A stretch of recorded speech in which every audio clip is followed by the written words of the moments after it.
You are the person that I think of in the cocktail world, at least when I think about sherry.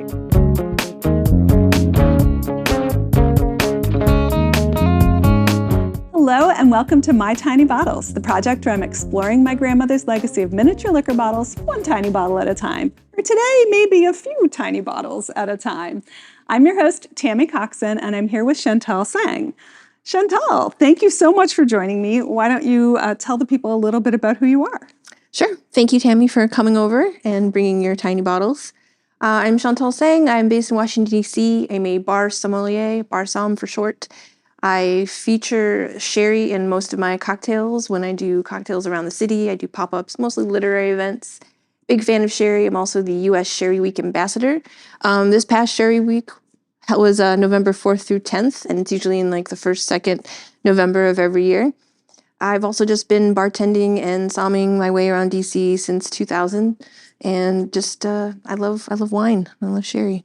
We have met before because I sat across from you at the bar at the Tabard Inn when you were bartending there. And at the time, you were known for making the best Sazerac in the city. And you made me a Sazerac, and I gave you a Sazerac lollipop. I don't know if you remember that, but I remember making lots of Sazeracs. I bet you do. I had the good glass too that you could spin in the air and with the absinthe rinse. Oh, nice. And people really enjoyed that. Everybody likes to drink in a show. Exactly. All right, so how did you come to know so much about sherry? What led you down that path? Well, it comes through cocktails, and it comes through just studying wine in general. The first time I ever tried sherry was a really dry manzanilla, and it was while I was studying to be a somm. And so I was drinking a lot of table wines and a lot of the classic French wines and Italian wines. And then I tried a dry sherry for the first time, and I was like, oh God, where's the fruit? Why would anyone drink that? And then it quickly evolved, like any palate evolves. Someone who likes something or doesn't like something and they find themselves liking it the next year or 10 years down the line. I found vintage cocktail books and vintage sherry cocktails, like the Adonis, the Bamboo, sherry cobblers, and things like that. And I would feature them in my weekly cocktail menus that I would do at the Tabard Inn. Right. And then at the end of the shift, I'd be like thinking, by the end of the shift, I would be like, I can't wait to make one of those sherry cocktails for myself. But by the end, I would be like, nope, I'm just going to have the sherry. And so this natural affinity of, I'm too tired to make a cocktail. The sherry is its cocktail in glass, ready for you. Doesn't need anything else. It really can be. That's a really good way to think about it. When I was in the reveal video, when I pick out these bottles from my grandmother's collection and I pulled this bottle of sherry, I think like immediately, maybe before that recording was even done, I was like, I know who I want to share this with because, you are the person that I think of in the cocktail world, at least when I think about sherry. So really happy to have this opportunity. So what this bottle is, so this is Tio Pepe. It's a very dry sherry, it says on the label, so fino style, from Gonzales Bias. And I just, the episode in the feed before this will be me kind of talking about their history, where they came from, and why this style of sherry was kind of really unique when they launched it in, when it was first imported into London in the 1840s. People were like, what is this clear stuff? It's not sweet, it's not brown, like what's going on? But this bottle is at least 35 years old. How long after bottling should one drink a Fino sherry? This is an excellent question because as of late, people started, and this is in the last decade or so, certain houses started realizing that they could drink bottle age with their dry wines, their Finos and their Manzanillas. I found personally, Manzanillas do a better job at the bottle aging. But it really depends house to house, if it's on Rama, bottled with filtration or refining or not. And, ones that are oxidatively aged, of course, always have more staying power. Right. But it's in that affinity that sherry has with champagne. So the idea that you can bottle age champagne and that all of the fun lees develop in the bottle. So there was that question if that existed for sherry. So it really is, you never quite know, and it's not understood well at all. But that said, when I did travel to Spain the last time I was there and I was going on a fun little tour around the mountains and I found this hole-in-the-wall little rustic restaurant and I saw that they had Tio Pepe Fino. And I ordered some and I ordered the whole bottle because I was like, I'm fine. Let's do the whole bottle. I'm on a writer's retreat and this is what writers do. But the bottle was I don't know if it was 7 or 10 years old and it was dead. It didn't matter. I was still drinking it, but it was definitely not showing anymore. Yeah. well, 35, maybe 45. I was reading an article that talked about how these sherries, typically we didn't think you should drink them very long after bottling, but then, right, people have tried them and sometimes they transform into something wonderful and sometimes they don't. So we'll give this one a try. I should have brought like some dice. That's right. Roll them on, add a little effect. You never know. So the level is pretty good. It doesn't look like it's leaked. I've seen much dodgier looking bottles from Grandma's collections, so we'll see. If we can get into it, that's always the challenge. All right, we're off to a good start. Yeah. Yeah, I mean, I feel like the bottle that you brought, it comes off, it's not super sticky. There's a little papery residue. Yeah, well, it's that's actually perfect. it is, I can already smell it, so it has leaked a little bit. Yep. Smells like sherry. It has this label over the top of it. If I'd unwrapped it before, maybe I would have known something more about when it was made. I don't think so. I think it just says this is sherry. Okay. Well, all right. What's your prediction? I'm not optimistic. Okay. But one of the stories beyond the different styles of sherry, like Fino and Amontillado, is that Amontillado was discovered after Fino was aged and oxidatively introduced to different air compounds.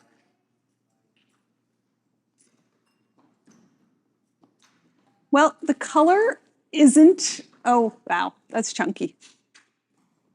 Lots of sediment. Lots of sediment. That's to be expected. I was going to say the color isn't super dark. I mean, a Fino usually would be basically clear, right? Oh, this is a good color. That's still like gold. Okay. I mean, doesn't smell terrible either. I mean, it doesn't look terrible. It just has sediment, which of course it does. Right. It's an old. Because it's an old bottle. Yeah. And sediment isn't terrible for you. It's not going to kill you. I shouldn't say things like that because you never know. But we never know.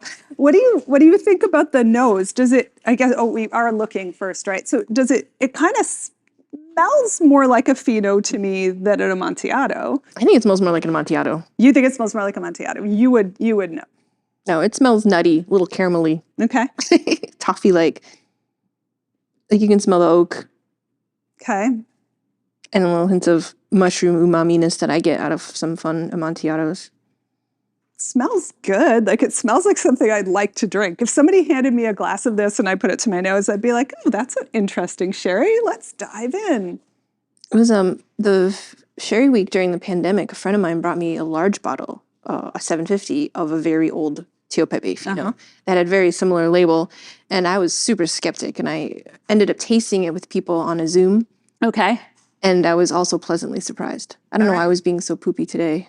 I don't know. I was like, But, so maybe it'll be similar to that one. All right. Well, are you ready to taste? Salud.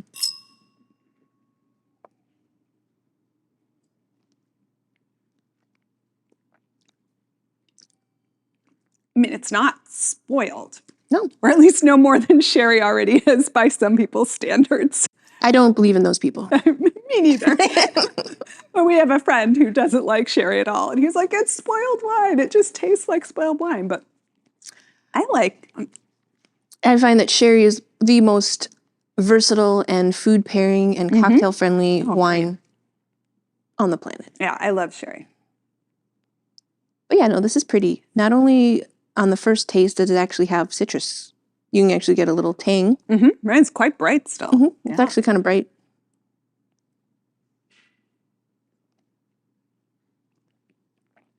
Yeah, it doesn't feel dead the way that I assumed it would be. Yeah, it has that kind of brightness that I expect from a Fino and a little bit of that nuttiness from an Amontillado, but not nearly as much nuttiness even as the color might imply for me. But, obviously my sherry knowledge not as deep as yours.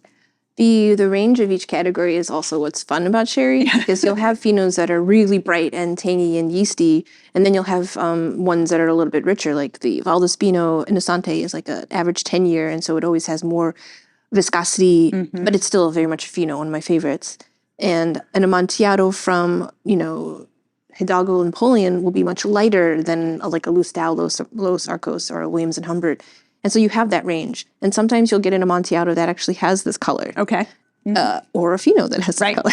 Right. So this is definitely in that mid world. And so before we started recording, I was talking about my claim that sherry is the most complicated wine category. And Chantal told me, well, not when you really get to know it. It stops being complicated. And what you just said about all the sub-styles within the possible styles and the middle styles, I'm standing by my claim. Most complicated kind of wine. As complicated as a person, as a human. Yes. Who has many different sides, and a great range of one person is a great range of a sherry. Another reason to love sherry, right? Sherry reflects humanity like no other wine. It is. Do you buy that?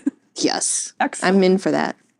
So speaking of weird little tiny bottles, I did not know this when I came, but you have shown up with a selection of little bottles of your own. Can you read the alcohol in that? This is 17%. Is that high? That is high for a Fino. Yes. That is more Amontillado territory. Ah. Because Fino and Manzanilla, they have to stay at 15% so that the yeast called flor, right, still lives. At 17%, it's too high. Interesting. So this could be something, they bottled these tiny bottles, and maybe it was bottled as a Fino Amontillado. Maybe. Right. I mean, all it says is very dry sherry. Yeah, it doesn't right? actually Like we give you don't one. actually know what it was.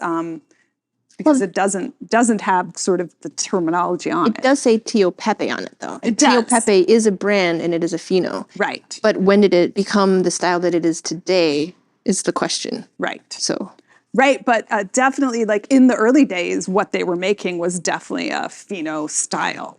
So that's, where it's transitioned from in the middle, I don't know, but yeah. Interesting.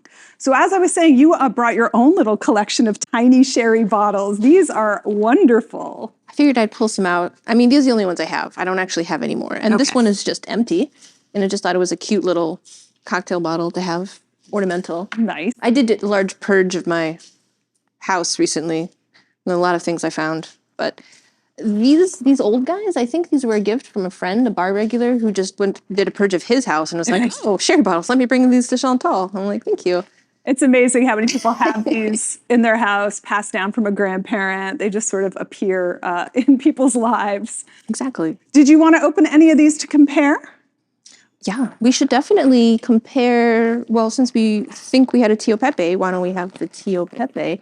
And this is new. This was only gifted from our mutual friend, Alan, like a couple years ago. He went to Spain and brought this, and then he just recently decided to gift it to me.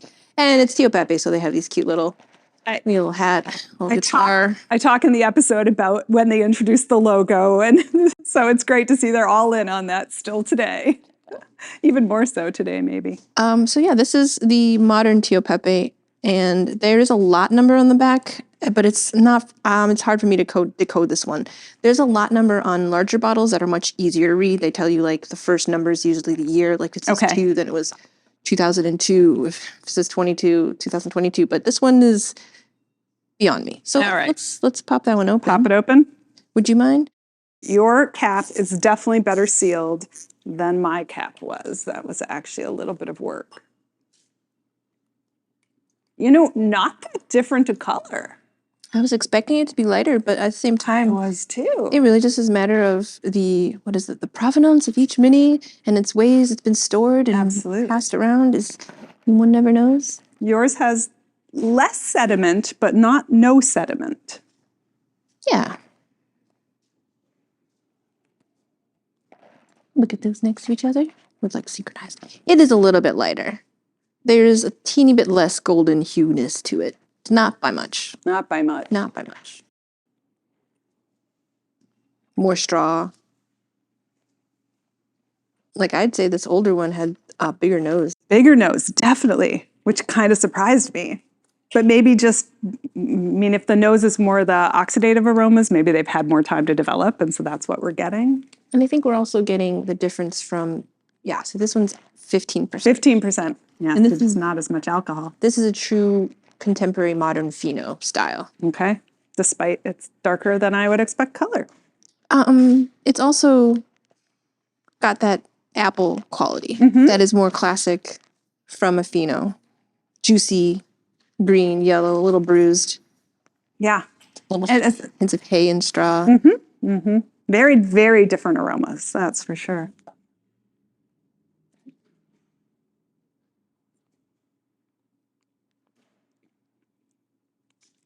There's some of that same acid, citrusy kind of character on the palate. But it's more tangy, bright versus caramelized and tangy, I guess. I would say that this is definitely more of a in-between a Fino and an Amontillado, and this is definitely classically Fino. Okay. Yeah. I just get, I kind of get this middle ground on the old sample. I get a middle ground where it tastes a lot like the new one, and then it evolves into something else as those caramel notes kick in at the end. The nutty oxidative elements that kind of give you that hint of toffee and the caramel and the apple. But this is all apple. Yeah.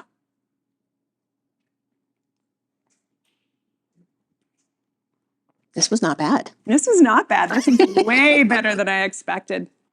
I brought a backup bottle of brandy in case this was horrible, but maybe we'll wait and record a second episode just for the brandy, since we have had two awesome tastes here.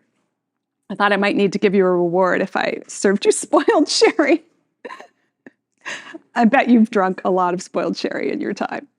I wouldn't say a lot. I would say that sherry doesn't spoil the same way that other wines spoil. It just sort of dies. Okay. It sort of goes. Yeah. And it's sad because it's usually when it's in a good spot, it's very vibrant and it unique. Every flavor, every sip sort of evolves with something different as it gets warmed up to temperature, as you have it with olives, with hamon, with nuts, with just any type of food that makes sense.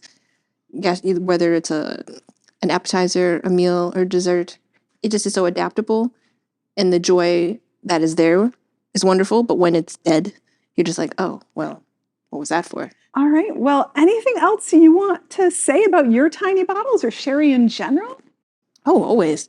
Well, sherry in general, such a complicated wine, is a great range, and so most people are familiar with the idea of the sweet styles, which these are. Yep. These are all like some form of a cream sherry, which is a blended dry and dessert sherry, right, aged together. But the spectrum that is the most unique and most enjoyable for me is this side, the dry sherries that pair really well with food, that go really well in a bamboo or an Adonis. Yes. They're the ones that, are 90%, that is what's drunk in Spain. Right. Like, if they're drinking sherry, they're drinking Fino, Tio Pepe. Right. They're drinking Amontillado. They're drinking La Guita Manzanilla, and these are all bone dry. Like, in Fino sherry, there's less than a gram of sugar per liter. Right. In cream sherries, you're heading more like 200, 300.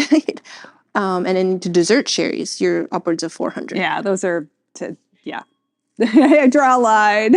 Pedro Jimenez, usually I'm like, oh, I can't go there. Muscatels, I'm like, okay, with the right dessert, not too sweet, but wow, a Pedro Jimenez just knocks me out. Well, thank you so much for sharing your sherry expertise. And where can people find you online? Sure. I have a website, and I am active on Instagram. My name is Chantal Tseng. My handles are @ShinomiPaz. The website is called cocktailsfriendtimes.com. And I created that during the pandemic as a way to keep making recipes and work with folks. And it was gifted to me by some really amazing bar regulars who helped build a website for me. And it's pretty great. You can find me there. I post all my events on the events page. I also take craft orders. People can send me their home bar ingredients on a Google form, and then I send them recipes for a small fee. That sounds great. And of course, you can find me at mytinybottles.com or at social media at mytinybottles on Facebook and Instagram, and at TammyLC on Blue Sky. Please share this episode with your sherry-loving friends or those people who need to learn to love sherry. And also leave a like, leave a comment, subscribe so you never miss an episode. Cheers. Cheers.